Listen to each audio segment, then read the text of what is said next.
Anton Popov, vainqueur d'étape à Koudougou au Tour du Faso.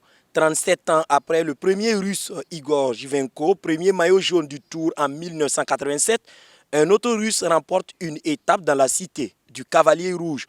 Le russe est suivi de Yaksano Smet de la Belgique et de Tom de la Hollande.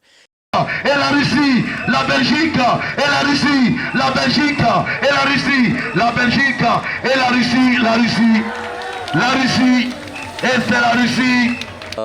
It's team CSKA Moscow. Thank you, Burkina. Je commence à m'acclimater et à m'imprégner de la course. Hier, nous avons eu la 3e place. Aujourd'hui, la victoire d'étape.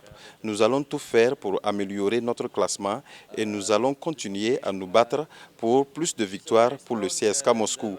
C'est notre première participation au Tour et nous trouvons le peuple burkinabé très chaleureux. For CSKA Moscow, objectif for one win and maybe general classific. Les Russes ont certes remporté la 4e étape, mais pointent à la 12e place du classement général à 4 minutes 18.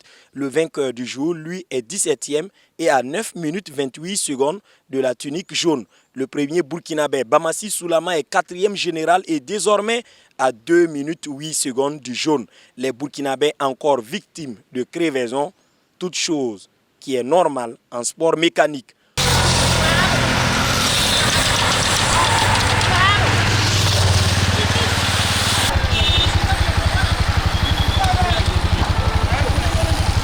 Que ça s'est déroulé comme on l'aurait souhaité. Malheureusement, bon, on n'a pas gagné l'étape, mais je peux dire que ça commence à venir. Voilà, si on regarde au niveau des SAP, on est toujours représenté. Donc ce qui veut dire qu'ils ont respecté les consignes et ça commence à venir.